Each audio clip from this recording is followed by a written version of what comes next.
was a kid, we lived in a suburb in Southern California. It was one of those neighborhoods where every house literally looked the same, and all the lawns looked really nice and well kept. I was about 7 when this happened. We had a neighbor across the street named Harold. He was in his early 40s, kind of lanky, with thick glasses and thinning hair.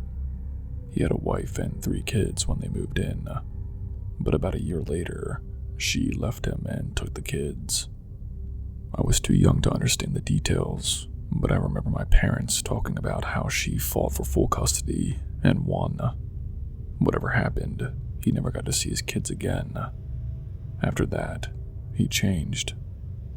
Even before the divorce, Harold had always been a little off. Not threatening exactly, just socially wrong. He would stand too close when talking, laugh at weird moments. He did not really seem to pick up on social cues, like when a conversation was over or when someone was uncomfortable. He also had this obsession with Disney. His front yard was filled with Disney decorations, like actual lawn statues of characters, including one of Ariel from The Little Mermaid that was just way too detailed to be from a store. He had Disney bumper stickers all over his car, and he even somehow mounted this cheap-looking version of the Disneyland castle top to his roof. It was all very strange. What still sticks with me this day, though, is how he acted around me. I was just a kid, but even then I noticed it. If I was playing outside with my friends, he'd always say hi to me, not the group. If I was riding my bike, he'd wave and call out my name, but never acknowledge the other kids.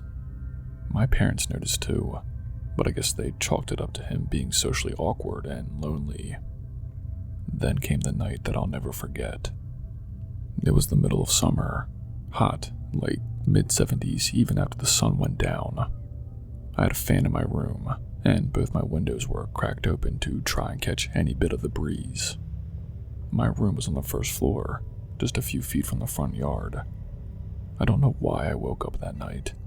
Maybe it was the heat, maybe something else. But I remember opening my eyes and noticing something sitting on the windowsill. It was a folded piece of paper. I hadn't heard anything. No footsteps, no sound of someone approaching. Just silence and this note sitting there. I got up and opened it. I don't remember the exact wording, but I'll never forget the way it made me feel.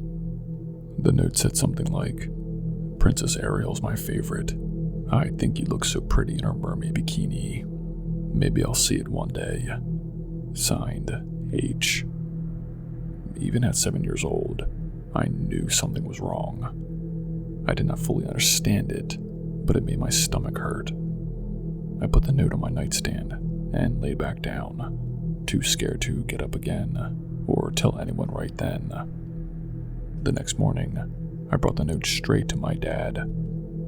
I don't think I ever seen him get so quiet so fast. He read the note, folded it, and said, "Stay inside today. Don't go near Harold's house." And that was it. Then he walked out the front door with the note in his hand. I watched from the window as he went across the street and pounded on Harold's door. Harold opened it. My dad said something, held up the note, and Harold's face changed instantly. I couldn't hear what they were saying, but it was short. After maybe a minute, my dad turned and walked back across the street. He did not say anything else about it. Within a few days, Harold was gone. I mean, gone. No moving truck, no packing up, no goodbye to the neighbors. His car was still in the driveway for a while, but the house was completely abandoned. Lights off, grass growing tall, mailbox full. It stayed like that for months until the bank eventually put a foreclosure sign in the yard. Years later, when I was in high school, I asked my dad what happened that day. He told me he gave Harold until the end of the week to disappear, or he was going to kill him, and that he meant it. My dad isn't the kind of guy to bluff. He's the kind of guy people don't mess with, and Harold must have known that too. And to this day, I don't know where Harold went. nobody in the neighborhood ever saw him again. Sometimes I wonder what could have happened if I hadn't woken up that night, or if my dad wasn't the kind of man who acted when it mattered. Looking back now as an adult, I understand how close I came to something I don't even want to imagine. And I understand fully just how lucky I was that my dad was the one who opened that note. He's still my hero, and always will be.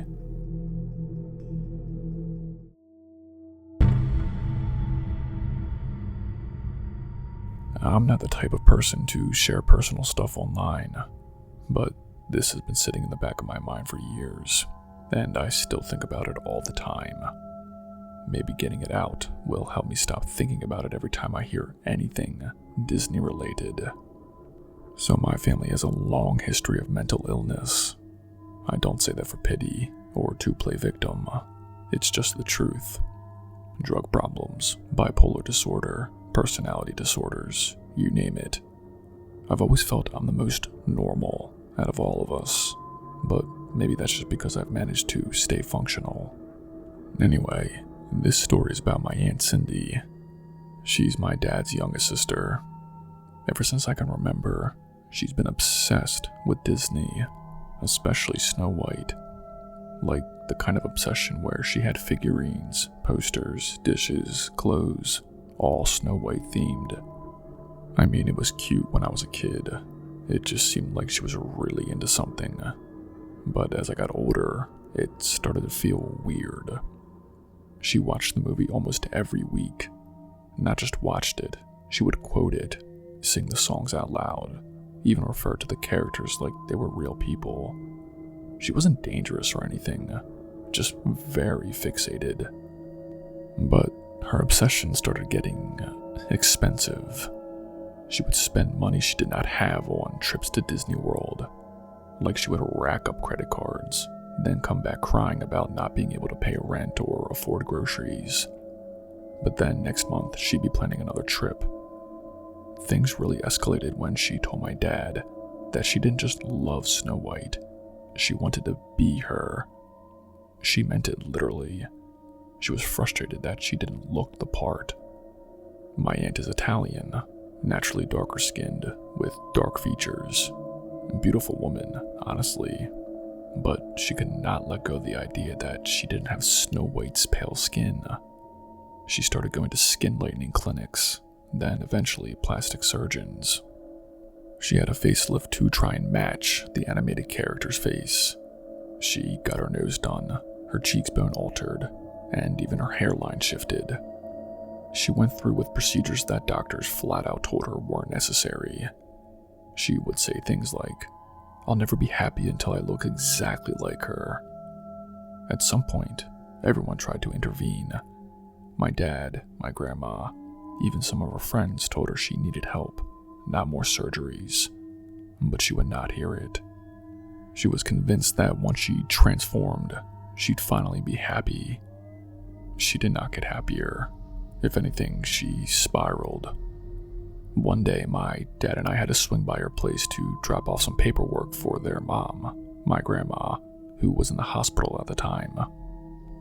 We knocked, but she did not answer, so my dad used the spare key he had. As soon as we walked in, it felt weird. The TV was on, playing Snow White, of course, and the volume was way up. The lights were off even though it was midday. I still remember the smell, a weird mix of perfume, bleach, and something else I couldn't place. Then we saw her. My aunt was face down on the carpet in the living room. She wasn't moving. I froze. My dad ran over and started shaking her, yelling her name. I just stood there until he snapped at me to call 911. Paramedics came quick, and they were able to revive her. She had overdosed on a mix of prescription opioids and sleeping pills. Later at the hospital, a nurse quietly handed my dad a folded up piece of paper they found near her body. It was a suicide note. She wrote that she couldn't live with the idea that she would never look exactly like Snow White, that the surgeries did not work, that every time she looked in the mirror, she felt like a failure. She even wrote something like, "A princess should be perfect. I'm not." That part messed with me the most. She survived, but she was in a psych ward for a while after that. They put her on new meds and got her into therapy. She's still around, but she's not the same. She doesn't come to the family stuff as much anymore. She doesn't wear the Disney clothes or decorate with the Snow White stuff. It's like she just shut off that part of herself. I don't know what the line is between obsession and illness, but she definitely crossed it. And I don't think anyone really knew how deep it went until it was almost too late. People joke about being Disney adults or having guilty pleasures, but I watched someone I love nearly kill herself because she wanted to be a cartoon character. That's not funny. That's terrifying.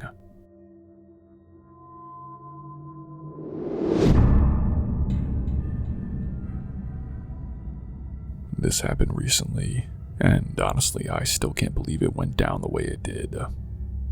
I've just started doing real estate with Keller Williams in my area, but I also waitress part-time at a local restaurant to keep up with my bills. I don't care what the online gurus say, real estate is not instant money. It's tough, and rent still has to get paid, so Friday nights I usually pull a double shift. This one Friday, we were slammed.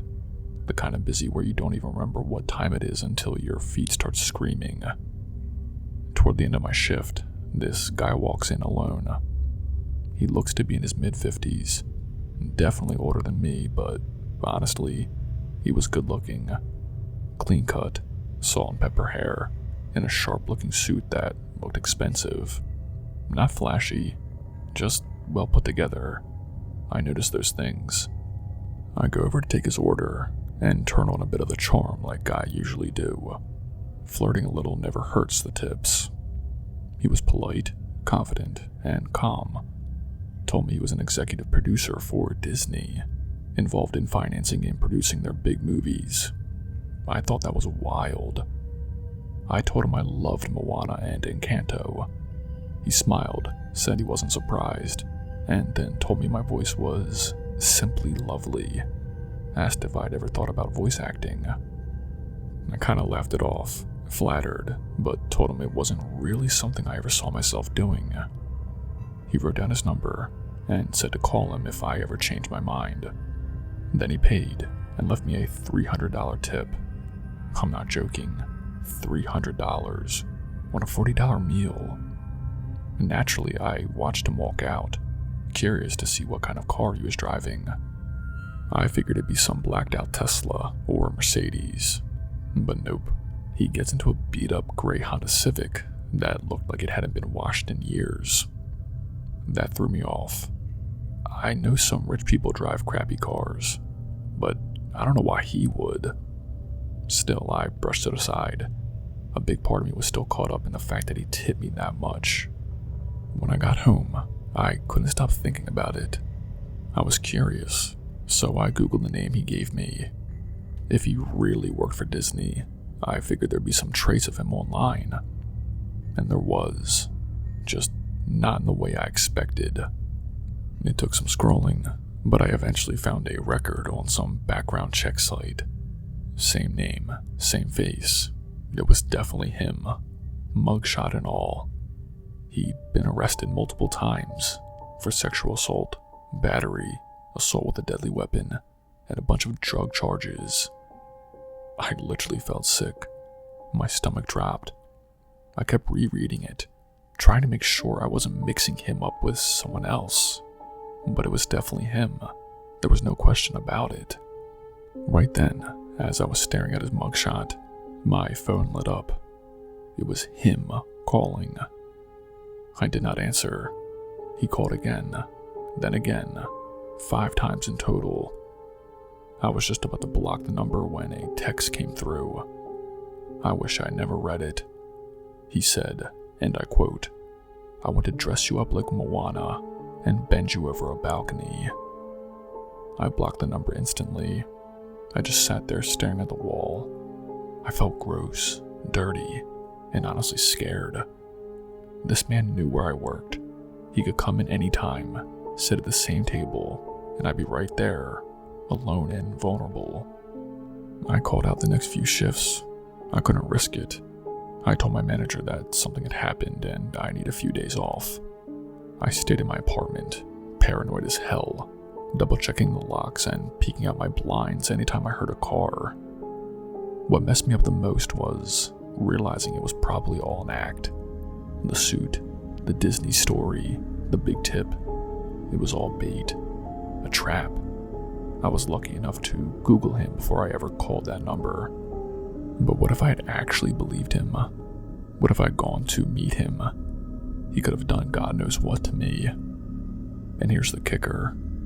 I never saw him again. Not once. It's like he disappeared. That's what makes me think it isn't the first time he's pulled this off. And probably won't be the last. So yeah, I learned a big lesson. No matter how charming someone seems, how much money they throw at you, or what stories they tell, trust your gut. Google is free. Use it. Stay sharp.